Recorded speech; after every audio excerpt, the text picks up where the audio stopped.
Shalom, shalom, bien-aimés de Dieu, shalom. Bienvenue à votre émission Plateau charismatique. Ce soir, je reçois pour vous l'apôtre Samuel Kwasi qui vient nous parler, qui vient prier encore avec nous pour l'évangélisation. Faire une prière pour l'évangélisation, disposer nos cœurs. Bonsoir, apôtre. Bonsoir, servant de Dieu. Comment allez-vous ce soir?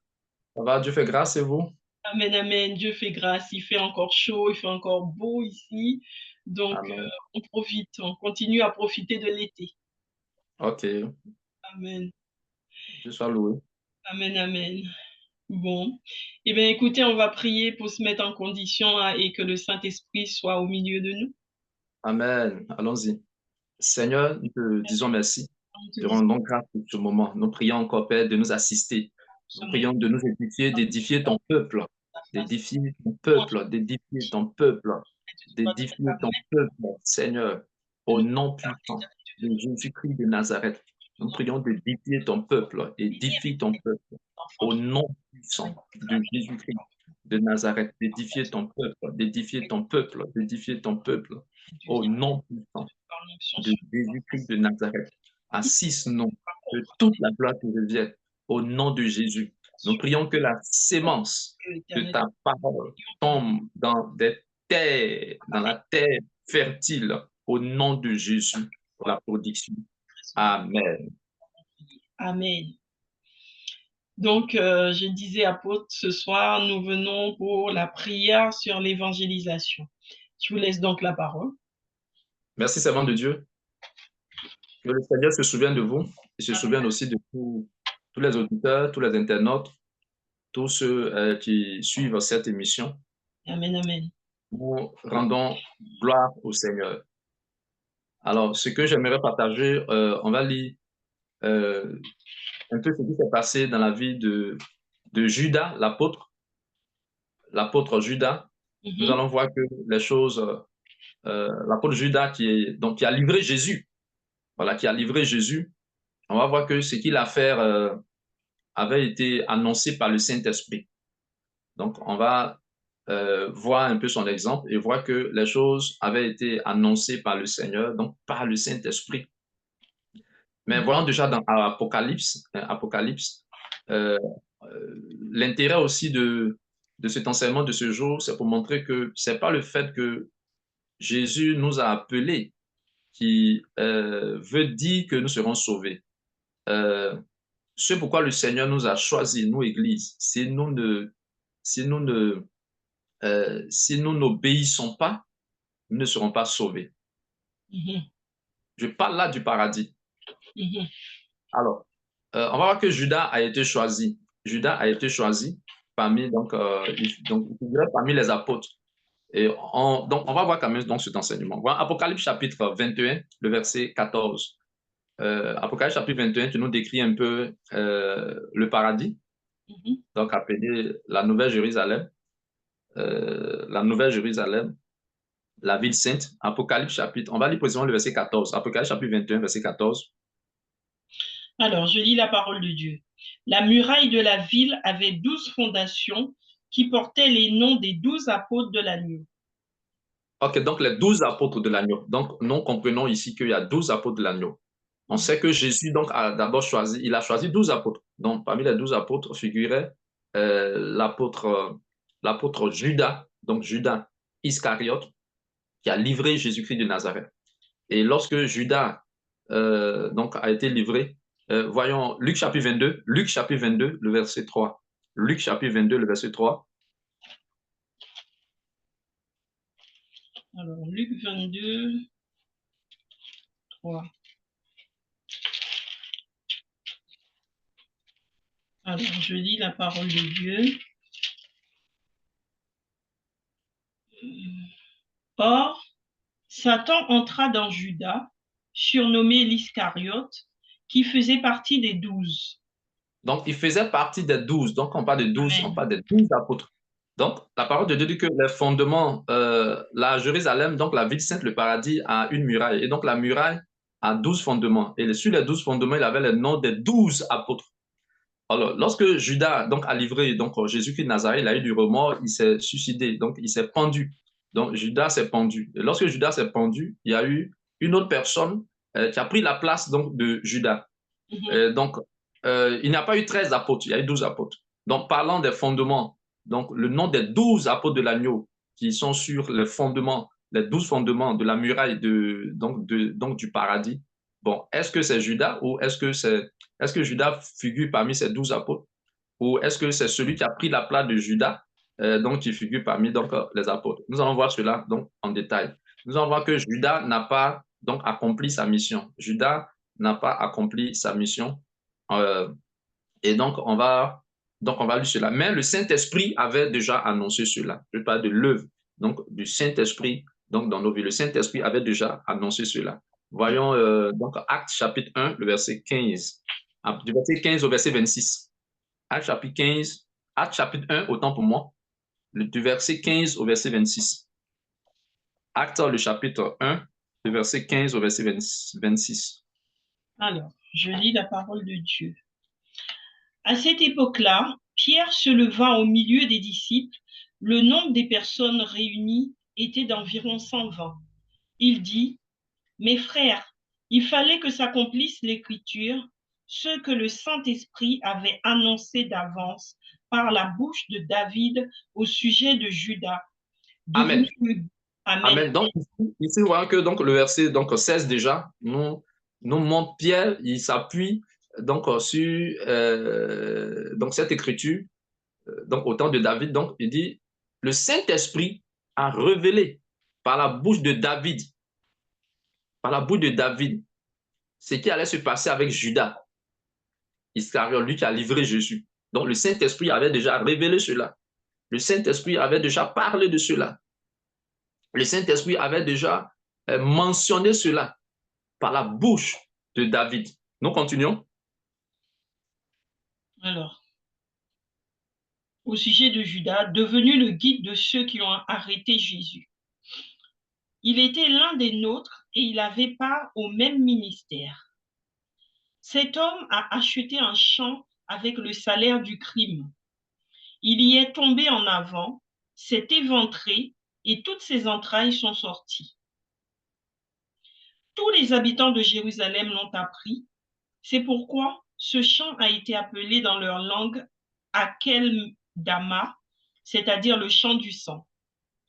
Or, il est écrit dans le livre des psaumes que sa maison devienne déserte et que personne ne l'habite, qu'un autre prenne sa charge. Il faut donc choisir un homme parmi ceux qui nous ont accompagnés tout le temps où le Seigneur Jésus a vécu avec nous, depuis le baptême de Jean jusqu'au jour où il a été enlevé du milieu de nous.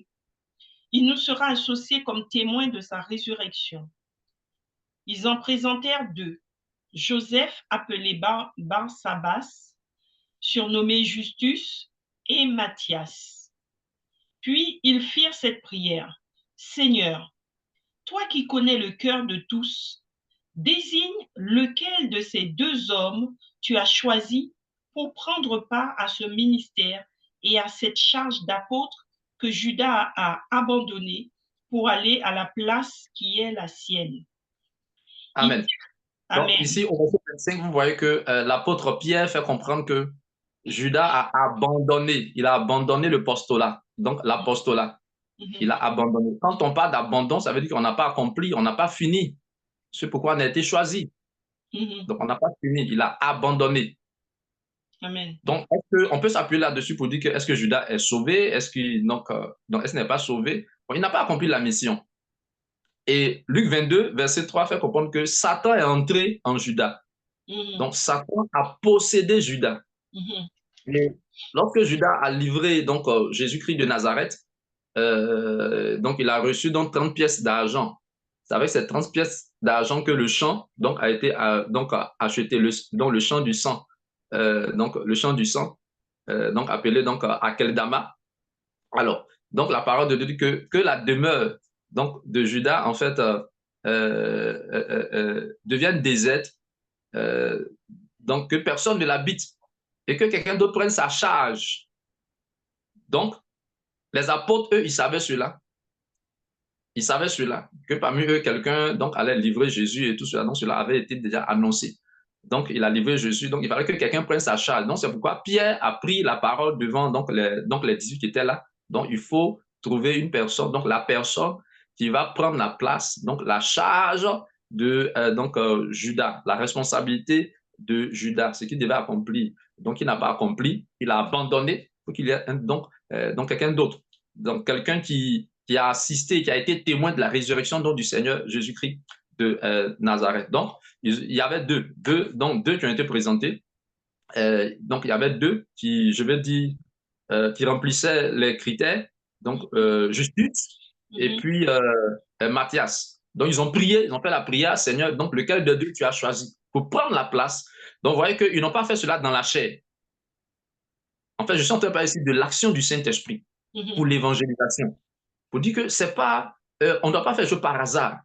Donc, l'apôtre Pierre, il savait que quelqu'un d'autre devait prendre la charge donc, de l'apôtre Judas, qui a abandonné. Et ça ne devait pas se faire dans la chair. Très important.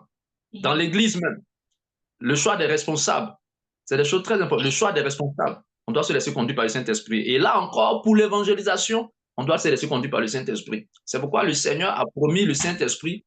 Donc, il promet le Saint-Esprit à tous ceux qui l'appellent à lui. Tous ceux qui l'appellent, il promet le Saint-Esprit. C'est le Saint-Esprit qui doit nous conduire. C'est le Saint-Esprit qui veut nous guider. C'est le Saint-Esprit qui veut accomplir son œuvre. C'est l'œuvre du Seigneur. Ce n'est pas nous notre œuvre. Il va accomplir son œuvre. Et comment il veut l'accomplir? C'est en nous conduisant. Et il nous utilise, nous, comme des serviteurs inutiles qui devons nous laisser guider, qui devons nous laisser conduire. Donc ici, Judas a abandonné. Et donc là, ils ont tiré au sort au verset 26. Allez-y. Alors, ils tirèrent au sort et le sort tomba sur Matthias, qui fut associé aux 11 apôtres. Ok, donc Matthias est le 12e donc, qui a été donc, associé aux 11 apôtres. Donc, ils sont redevenus 12. Alors, donc, quand on repart à Apocalypse chapitre 21, verset 14, donc les 12 noms des 12 apôtres. Bon, est-ce que Judas y figure ou est-ce que c'est Matthias? Je ne crois pas que ce soit Judas Iscariote, mais c'est bien sûr Matthias, parmi les 12 apôtres. Exactement. Donc là-bas, les 12 apôtres sont reconnus, c'est-à-dire que c'est Matthias.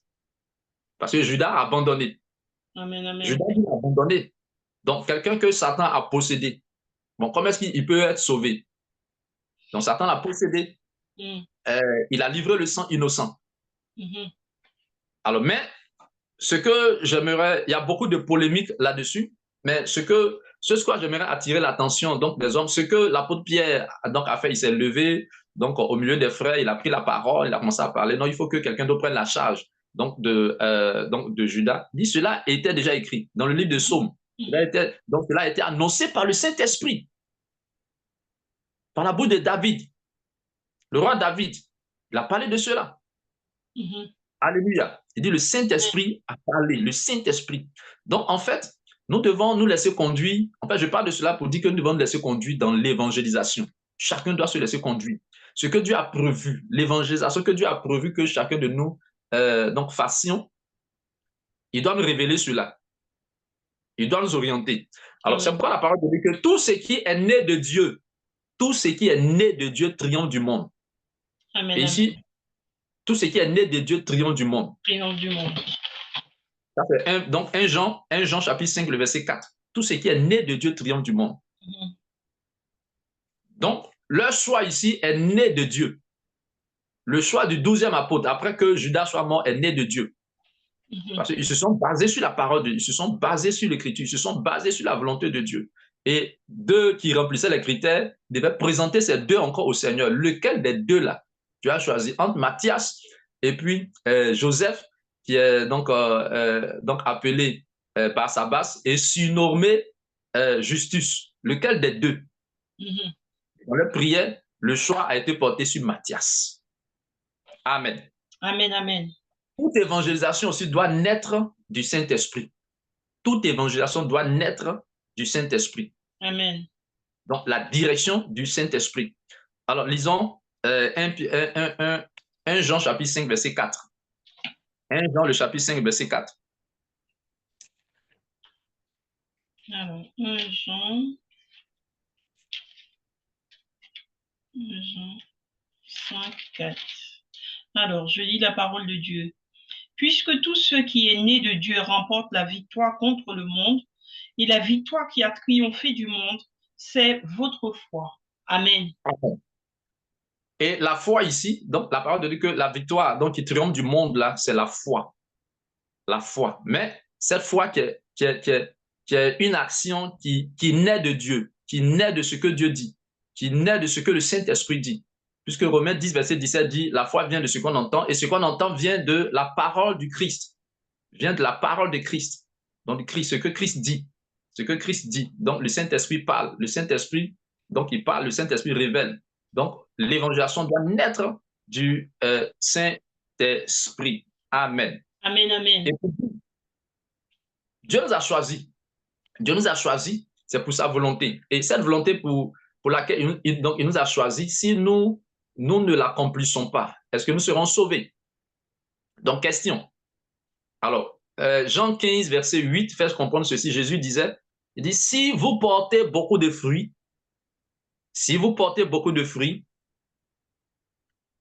mon Père sera glorifié, et c'est ainsi que vous serez mes disciples. Bon, qu'est-ce qu'on appelle disciple? Pour Jésus, un disciple, c'est celui qui porte des fruits. Donc, quelqu'un qui ne porte pas de fruits, il n'est pas disciple. Or, ce sont les disciples qui seront sauvés. Amen, amen. Et puis, il a dit aux disciples, allez et faites de toutes les nations des disciples, c'est-à-dire des gens qui vont porter du fruit pour moi.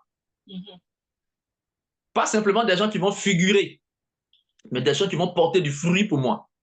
Alors, terminons avec Matthieu 21, verset 43. Ce que Jésus a dit aux pharisiens. Aux pharisiens, Matthieu 21, verset 43. Alors, Matthieu 21, verset 43. Je lis la parole de Dieu.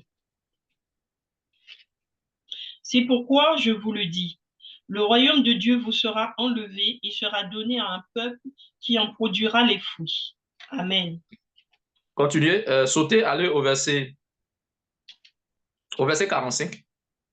Après avoir entendu ces paraboles, les chefs des prêtres et les pharisiens comprirent que c'était d'eux que Jésus parlait.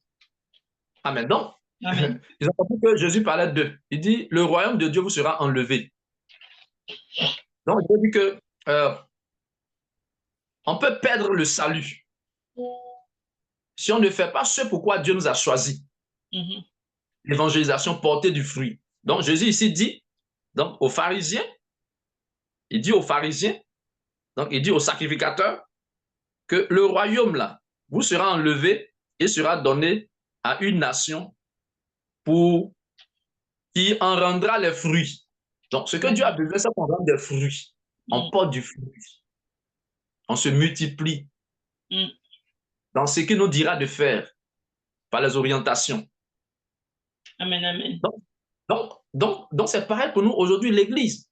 Donc, c'est pourquoi, bon, ok, le Seigneur a choisi, dans la Bible, que l'apôtre Judas faisait partie des 12 apôtres. Pierre dit qu'il a abandonné parce que Satan a possédé. C'est vrai, des gens disent qu'il fallait quand même que Jésus soit donc livré. La parole de Dieu dit, donc Jésus lui-même donc l'a dit, il est impossible que le scandale n'arrive pas, mais malheur, malheur à celui-là par qui ce scandale va arriver. Et donc Judas a livré le sang innocent. Donc il a eu le remords, il n'a pas dit donc à se suicider. Judas ne s'est pas repenti, en fait. Qu'est-ce que je me redis? Parce que quelqu'un qui va se suicider, qui va se pendre, ça veut dire qu'il n'était plus lui-même. Parce que si Judas avait eu cette repentance après cette action, ça je parle pour ceux qui disent que Judas est sauvé. Donc si Judas s'était repenti, normalement quand quelqu'un se repent, vous voyez, il y a la paix du cœur. Quand vous savez que Dieu vous a pardonné, quand vous avez péché, et que vous comprenez que vous avez reçu le pardon de Dieu, que vous avez reçu la paix. Et c'est ce que Jésus est venu faire pour l'humanité même. C'est-à-dire que Jésus est venu réconcilier les hommes avec Dieu, n'est-ce pas? Donc, cette réconciliation doit nous donner la paix. Donc, si j'ai cette paix, Pourquoi est-ce que je vais me suicider? Pourquoi est-ce que je vais me pendre? Pourquoi? Si j'ai reçu le pardon de Dieu, ça me donne la paix du cœur. Ça me donne la paix du cœur. Et c'est pareil pour tous ceux qui se suicident. Ça, c'est une œuvre du diable. Mais là, puisque Satan l'avait pénétré, Satan est entré en lui, Satan l'a possédé. Donc, il n'a plus accompli la mission. Il a abandonné la mission. Jésus a dit, il est venu pour accomplir. Donc, il faut qu'il y ait accomplissement. Donc, Judas n'a pas accompli. Donc, juste pour dire que ce n'est pas 13 apôtres. C'est-à-dire que les 12 apôtres de l'agneau. Donc, cela donne de réfléchir. Donc, ce n'est pas parce que je suis apôtre, ce n'est pas parce que quelqu'un est prophète qu'il est sauvé. Non, s'il ne fait pas, si nous ne faisons pas ce pourquoi Dieu nous a choisis, bon alors, pourquoi est-ce qu'il nous a choisis? Pourquoi il y a beaucoup d'appelés, mais il y a peu de lus. Il y a beaucoup d'appelés. Dans Matthieu 22, verset 14, il y a beaucoup d'appelés, mais il y a peu de lus. Peu de lus. Donc, ce sont les élus, les vrais adorateurs, ce sont les disciples dont ils seront sauvés, ceux qui portent du fruit pour le Seigneur. Amen. Amen, amen. Et qu'est-ce qui a amené Judas à livrer Jésus? C'est l'argent. Il aimait l'argent. La parole dit que Judas était le trésorier. C'est lui qui gardait la bourse. Il volait. Amen, amen. Il volait. Donc, son amour d'argent l'a amené à livrer le Seigneur Jésus pour avoir de l'argent. C'est après qu'il a commencé à regretter, mais il ne s'est pas repenti. Donc, il n'a pas dit se pendre. Il a vu qu'il a livré le sang innocent. Il a retourné l'argent aux principaux sacrificateurs. Les principaux sacrificateurs lui ont dit, mais ça, là, ça te regarde.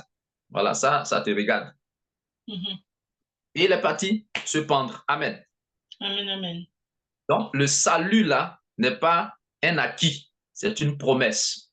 Et une promesse, il faut obéir, il faut respecter les conditions. Les conditions, c'est l'obéissance. L'obéissance. Amen. Amen, amen. Je termine par ce témoignage, un songe que j'avais eu il y a quelques années. Dans le songe, bon, il est un peu complexe, mais je crois que Dieu va permettre aux uns aux autres de comprendre. Dans le songe, j'étais en train de parler à ma mère. Suivez-moi très bien, suivez-moi très bien. C'est un songe, c'est une parabole. En réalité, ma mère est décédée. Ma mère est décédée voilà, depuis 2003. Et moi, j'ai eu le songe en 2021. Donc, ma mère n'est plus. Donc, en 2021, dans le songe, ma mère vivait, seulement qu'elle était malade, sur le point de mourir, à un stade terminal. Elle était couchée, couverte par un drap, et chacun de mes frères biologiques passait pour lui parler. Je ne savais pas de quoi. Et moi, à mon tour, je me suis retrouvé devant elle pendant qu'elle était couchée. Je lui disais, ah, maman, l'évangélisation dont j'ai parlé, en tout cas, si tu fais, même si tu meurs, tu seras sauvé. Si tu fais, même si tu meurs, tu seras sauvé. Qu'en faisant aussi, Dieu peut te faire la grâce de te guérir. Et puis c'est comme ça que je me suis réveillé. Bon, je demande au Seigneur, mais qu'est-ce que cela signifie? Bon, ma mère ne vit plus. Bon, c'est quoi? Je parle à ma mère et le Seigneur me fait comprendre, non, ma mère, en fait, c'est une parabole. Ma mère, c'est la femme de mon père. Mais le père dont tu parles, c'est Dieu mon père. Dieu le Père. Dieu mon père. Et donc, la femme de Dieu mon père qui est Jésus, sa femme, c'est l'Église. Donc, ma mère à laquelle je parlais dans le songe représentait l'Église. C'est une parabole. Hein. Donc, c'est, voilà. Amen, amen. Donc, ma mère à laquelle je parlais, c'est à l'Église. Donc, le Seigneur est en train de me dire, moi, mon rôle dans l'Église, de dire à l'Église, de dire au corps du Christ, de dire à chacun. En fait, c'est ce pourquoi je parle beaucoup de l'évangélisation. Donc, de dire à l'Église que Dieu veut qu'on évangélise. Donc, ma mère représente l'Église. Et mes frères biologiques représentaient les frères et les sœurs en Christ. Ce que chacun doit faire dans le corps du Christ. Puisque la parole de Dieu dit que nous sommes les membres du corps du Christ. Et chaque membre a sa fonction. Amen, amen. Chaque membre a son fonctionnement. Mais le fonctionnement doit viser l'évangélisation. Le fonctionnement a pour but l'évangélisation. Amen. Maintenant, et le fonctionnement, c'est le Saint-Esprit maintenant qui va conduire donc chacun comment évangéliser. Donc moi, je parlais à ma mère, mais ce que je lui disais, que si elle fait l'évangélisation, si elle meurt, elle sera sauvée. Donc en d'autres termes, le Seigneur m'a fait comprendre que ceux qui ne feront pas l'évangélisation dans l'Église, donc ils ne vont pas porter du fruit, d'accord? Donc puisqu'ils ne vont pas porter du fruit, c'est qu'ils ne sont pas disciples. Selon Jean chapitre 15, verset 8. Dit, c'est quand vous portez du fruit, si vous portez beaucoup de fruits, c'est là, c'est ainsi que vous êtes mes disciples. Amen, amen.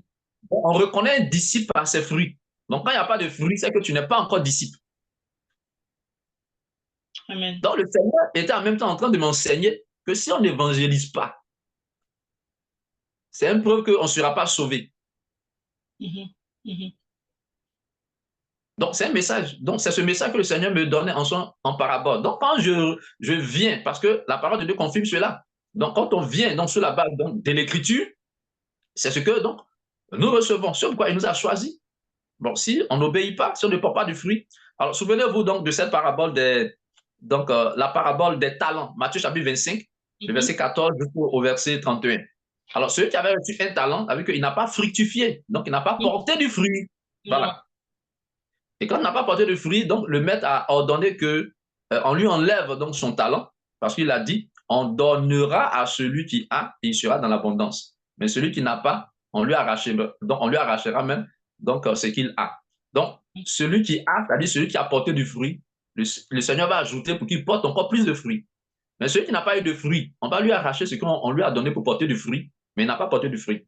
Et il dit au serviteur, donc jetez-le dans les ténèbres du dehors, où il y aura des pleurs et des grincements de dents. Matthieu chapitre 25, verset 31. Il dit, ce serviteur inutile, jetez-le dans les ténèbres du dehors, où il y aura des pleurs et des grincements de dents. Amen. Et donc, voilà un peu ce que je voulais partager avec nous. Et pour terminer, je voudrais que nous prions pour que le Saint-Esprit nous conduise. Amen, pour que le Saint-Esprit te conduise dans le fonctionnement de l'évangélisation. Le fonctionnement de l'évangélisation. Que le Saint-Esprit attend de toi. Que le Seigneur attend de toi. Que le Seigneur attend de toi. Amen. Amen, amen. S'il y a des questions, avant que nous prions, sinon nous allons dire merci au Seigneur. Eh bien, écoutez, je pense que ça a été très clair. Vraiment, ça a le mérite d'être clair, donc on peut passer aux prières. Disons merci au Seigneur d'abord pour la parole. Seigneur, nous te rendons grâce. Seigneur, nous te remercions toujours pour ta parole. Nous te levons et te célébrons, Seigneur. Au nom puissant de Jésus. Merci, merci Jésus. Merci éternel, merci mon Dieu. Au nom puissant de Jésus. Merci mon Père. Merci Seigneur. Merci Jésus. Que la gloire te revienne. Que le nom soit célébré. Merci ce soir. Merci pour ta parole. Tu dis le ciel et la terre passeront. Mais ta parole ne passe pas. Oh, merci Jésus. Que la gloire te revienne. Au nom de Jésus-Christ de Nazareth. Amen. Amen. Amen. Nous allons prier donc le Seigneur, que le Saint-Esprit, permettez qu'on lise un dernier verset. Oui. Un dernier verset. Éphésiens chapitre 2, verset 10. Éphésiens chapitre 2, verset 10. Éphésiens le chapitre 2, verset 10. Éphésiens le chapitre 2, le verset 10. Alors, Éphésiens 2, 10. Je lis la parole de Dieu. Allez-y. Verset 10. 10, et commence sous le 10. En réalité, c'est lui qui nous a fait. Nous avons été créés en Jésus-Christ pour des œuvres bonnes que Dieu a préparées d'avance afin que nous les pratiquions. Donc ici, le verset fait comprendre que l'œuvre que nous allons faire, l'œuvre de Dieu là, a été préparée d'avance. C'est un programme. Ça a été préparé d'avance. Donc Dieu lui sait par où vous devez passer. Dieu lui sait comment il a prévu que vous évangélisez, chacun de nous. Et c'est pourquoi, c'est qu'il a préparé d'avance pour que nous puissions pratiquer. Bon, si nous ne voyons pas, si vous ne voyez pas, c'est compliqué. Donc, d'où l'importance des songes, des révélations, des visions, où Dieu montre comment il faut évangéliser. Et Dieu l'a fait avec nos patriarches, avec Paul. Dieu l'a fait donc avec Pierre, par des visions. Dieu les conduisait, comment ils devaient évangéliser. Dieu les orientait. Donc, le Saint-Esprit les orientait. Je me souviens donc de cette vision que Pierre avait reçue. Et il s'est rendu chez le dignitaire Corneille. Je me souviens de cette vision que Paul avait reçue. Et il s'est retrouvé en Macédoine. Je me souviens de cette vision que le diacre Philippe avait reçue. Et il s'est retrouvé sur le chemin, donc il menait donc à Gaza, sur le chemin où il a trouvé donc l'eunuque éthiopien. Donc voilà, donc Dieu conduisait, Dieu orientait, le Seigneur orientait. Donc ces orientations étaient, le modèle était l'œuvre qu'il devait faire, que Dieu avait préparée d'avance. Et c'est ce que Dieu leur révélait, que Dieu leur montrait. Vous avez besoin de voir. Vous avez besoin de voir que le Seigneur les guide. Alléluia. Et tout ça, c'est le Saint-Esprit qui veut faire cela par nous, qui veut faire cela par toi. Paul dit, si je vis, ce n'est plus moi qui vis, mais c'est Christ qui vit en moi. En fait, comment est-ce que Christ vivait en lui? Le Saint-Esprit en lui. C'était Christ qui vivait en lui. Ce n'est plus moi qui vis, mais c'est Christ qui vit.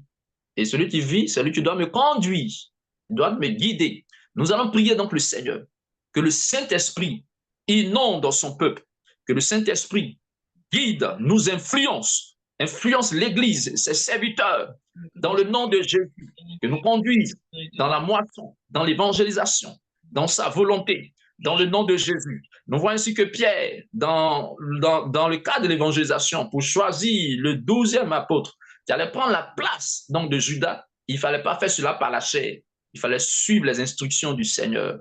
Alléluia, il fallait se recommander au Saint-Esprit. Prions le Seigneur. Père, nous te rendons grâce, nous te bénissons. Nous prions pour l'Église, nous prions pour ton peuple, nous prions pour nous. Nous avons besoin, oh, que tu nous remplisses, que tu influences l'Église, ton peuple, au nom de Jésus, dans ton œuvre, au nom de Jésus. Oui, qui est l'évangélisation. Le but, c'est l'évangélisation. Le but, c'est de présenter ton nom. Le but, c'est d'annoncer ton nom aux nations, Seigneur. Mais tu veux le faire, Seigneur, en nous conduisant. Tu veux le faire en nous guidant. Tu veux le faire, Seigneur, en nous orientant. Au nom de Jésus, par ton esprit en ton peuple. Influence-nous, Esprit de Dieu. Influence ton peuple, Esprit de Dieu. Domine ton peuple de Dieu. Je me souviens de ce passage, Actes chapitre 13. La parole de Dieu dit que l'église d'Antioche était en train de prier, de jeûner. Et le Saint-Esprit, oh, tu as parlé pour dire, mettez-moi à part Paul et Barnabas pour l'œuvre à laquelle je les ai appelés. Nous prions, Seigneur, que ton esprit intervienne, que ton esprit agisse, que ton esprit nous conduise, que ton esprit nous influence dans le nom de Jésus-Christ de Nazareth. Je peux comprendre, Seigneur, lorsque Satan est entré en Judas, Judas n'était plus lui-même. Judas ne pouvait plus faire ce qu'il voulait, mais Judas était obligé de faire ce que Satan voulait, et qui était de livrer Jésus-Christ de Nazareth. Seigneur, possède l'Église, Saint-Esprit, possède les cœurs, possède tes serviteurs, tes servants, Seigneur, ceux-là que tu as choisis pour la moisson. Oui, ces élus, nous prions, Père, que tu les dormes, lui d'aller dans la moisson, de s'engager dans la moisson, par ton esprit, par ta direction, par ton orientation, nom de Jésus. Parce que, Seigneur, les évangélisations naissent de ton esprit, naissent de toi, afin que, Père, la victoire, Seigneur, triomphe par la foi pour la conquête des nations, au nom de Jésus, pour la conquête des âmes, au nom de Jésus, pour la libération des âmes, pour le salut des âmes, nom de Jésus, de tout ce qui est né de Dieu, triomphe du monde. Tu l'as dit à Nicodème, ce qui est né, oui, ce qui est né de la chair, oui, est chair, ce qui est né de l'esprit est esprit. Parce que, Seigneur, les évangélisations naissent de toi, naissent de ton esprit, au nom de Jésus, de ta direction, de ton orientation. Paul s'est retrouvé en Macédoine, pas de lui-même, mais par, Seigneur, cette orientation, cette vision qu'il avait reçue. Ainsi, nous pourrons dire que l'évangélisation de Paul en Macédoine, lui et Silas, cette évangélisation est née de l'esprit, est née de toi, Dieu, est née de cette orientation. Nous prions, Esprit de Dieu, que tu agisses dans le cœur. C'est pourquoi, Père, tu le disais, quand le consolateur, lui, sera venu là, oui, l'esprit de vérité, il nous conduira dans toute la vérité. Il nous annoncera les choses à venir. Il nous annoncera les choses à venir. Il nous annoncera les choses à venir. Esprit de Dieu, agis dans la vie de ton peuple et conduis-nous. Conduis ton peuple, tes serviteurs, dans l'évangélisation. Influence-nous, domine-nous, que la gloire et l'honneur te soient rendus au nom puissant de Jésus-Christ. Nous avons prié. Merci Seigneur. Amen. Au nom de Jésus. Amen, amen, amen. Amen. Amen, amen. Amen. Alléluia. Il y a une chose qui me vient à l'esprit, apôtre, c'est que vous, lorsque vous avez fait l'enseignement et que vous avez parlé de la charge, à savoir Judas qui perdait sa charge, et qu'on dit dans le livre de Matthieu que celui qui a en aura encore plus, celui qui n'en a pas, on lui enlèvera même le peu qu'il a. Donc, cela me pousse à vouloir dire, est-ce qu'on ne peut pas faire une prière pour les appeler, ceux qui sont appelés à servir, ceux qui sont appelés à porter une charge, comme la charge des 5 ministères, par exemple, ou autre. et ou simplement le service de l'Église, qu'ils puissent prendre au sérieux cette charge afin qu'ils ne se retrouvent pas comme Judas à devoir qu'on leur retire leur charge et qu'on en donne à quelqu'un d'autre. Oui, superbe sujet de prière. Nous allons prier. Amen. Et qu'il en soit ainsi au nom de Jésus. Seigneur, nous prions Père éternel et tout-puissant, je prie, éternel Dieu de gloire, pour l'Église, que tu mets ta main pour puissante et ceux que Seigneur. tu as mandatés, Éclairer, éternel Dieu de gloire, des charges de ton peuple, Seigneur. ministérielles, Tu as dit, tu as donné une charge. sacerdoce. Nous prions, Seigneur, que personne ne se laisse séduire. Nous prions, Père, que tu donnes à chacun de pouvoir, Seigneur, remplis la charge, accomplis la mission. Au nom de Jésus-Christ de Nazareth. Judas a abandonné sa charge. Judas a abandonné sa charge. Judas n'a pas accompli sa charge. Nous prions pour l'Église, prions pour ton peuple, prions pour tes serviteurs. Dans l'Église locale, dans les communautés, Seigneur, locales, nous prions, Seigneur, mon Dieu. Nous prions dans Manifeste-toi, éternel Dieu de gloire, et tends ta main glorieuse et puissante, Seigneur, sur tes enfants, sur tous ceux, éternel Dieu, à qui tu as donné la charge, Seigneur, de pouvoir porter ton peuple, de pouvoir enseigner à ton peuple, que chacun, éternel, tous ceux qui ont reçu cette charge, tous ceux, éternel Dieu de gloire, qui ont reçu, Seigneur, de pouvoir manifester ta gloire, qui puissent, éternel Dieu de gloire, porter cette charge, Seigneur, conformément, éternel Dieu, aux saintes écritures, conformément, éternel, à ta volonté.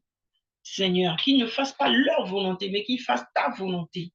Au nom puissant glorieux de Jésus-Christ de Nazareth, j'ai ainsi prié. Je crois que l'apôtre a eu un petit problème, un petit souci de connexion, mais je pense qu'il va revenir parmi nous peut-être. Éternel Dieu Tout-Puissant, je remets tes enfants entre tes mains.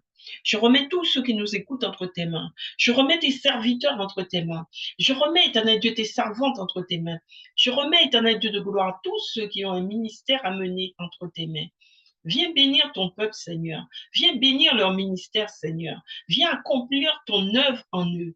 Viens, éternel Dieu, établir ton règne en eux, Seigneur, pour qu'ils puissent, Seigneur, comprendre, Seigneur, la portée, l'importance, Seigneur, du ministère que tu leur as confié. Qu'ils comprennent, Seigneur, l'importance de ce que tu attends d'eux, Seigneur, de la tâche que tu leur as confiée. Père éternel et tout-puissant, touche ton peuple, Seigneur. Bénis ton peuple. Que ta main puissante et glorieuse, Seigneur, soit au-dessus de ton peuple. Bénis-les, Seigneur. Bénis-les, éternel Dieu de gloire. Remplis-les, Père. Au nom puissant et glorieux de Jésus-Christ de Nazareth, nous avons ainsi prié. Amen. Éternel Dieu Tout-Puissant, je veux prier pour ton serviteur, l'apôtre Samuel. Voici. Je prie, éternel Dieu de gloire, que tu bénisses ton serviteur pour ce travail qu'il vient d'accomplir, Seigneur. Bénis-le. Bénis-le, éternel Dieu de gloire. Bénis ses lèvres, Seigneur, pour qu'il continue encore, Seigneur, à porter du fruit. Qu'il continue encore, éternel Dieu de gloire, à bénir ton peuple. Père éternel et tout-puissant, je prie que tu lui donnes, Seigneur, de pouvoir continuer à faire ce travail que tu as commencé en lui, Seigneur. Remplis-le, éternel Dieu, de ta puissance, remplis-le de ta gloire. Au nom de Jésus-Christ de Nazareth. Je prie encore pour l'émission Plateau Charismatique. Seigneur, mets ta main sur cette émission, Seigneur. Que l'émission Plateau Charismatique, Seigneur, soit portée aux quatre coins de ce monde. Et que cette émission continue, Seigneur. Continue à bénir ton peuple. Continue, éternel Dieu, de porter du fruit, éternel Dieu, aux quatre coins de ce monde. Que tes enfants, éternel Dieu, reçoivent. Que tes enfants, éternel Dieu de gloire, reçoivent, Seigneur, de ta part, Seigneur. Qu'ils reçoivent, éternel Dieu, au travers du plateau charismatique, qu'ils reçoivent la nourriture que tu veux leur donner, Seigneur. Au nom puissant, glorieux de Jésus-Christ de Nazareth, j'ai ainsi prié. Amen. Bien-aimés de Dieu, je vous remercie de nous avoir suivis ce soir. Je remercie l'apôtre Samuel de nous avoir enseigné. Merci, apôtre, pour cet enseignement que tu nous as porté. Merci de nous avoir bénis de la sorte, de nous avoir arrosés de la sorte. Je demande, éternel Dieu de gloire, que tu fasses pousser, éternel Dieu, tout ce grain qui a été semé. Que tu nous fasses grandir, Seigneur. Que tu nous fasses mûrir, éternel Dieu de gloire. Et que que nous grandissions, que le grain soit porté en abondance, Seigneur, que le fruit soit porté en abondance, Éternel, que chacun de nous reçoive sa part. Père éternel et tout-puissant, je demande encore, Seigneur, que tu continues à bénir ton peuple, que tu envoies, Seigneur, des ouvriers pour ta moisson. Bénis ton peuple, Seigneur, pour qu'il y ait plus d'ouvriers dans ta moisson, Seigneur. Au nom puissant et glorieux de Jésus-Christ de Nazareth, j'ai ainsi prié. Je vous remercie, à vous tous téléspectateurs, de nous avoir suivis ce soir. Merci de nous avoir suivis. Merci de faire connaître l'émission Plateau Charismatique, de surtout faire passer les émissions à d'autres afin que d'autres aussi soient bénis. Et je vous dis à très bientôt. Merci à vous.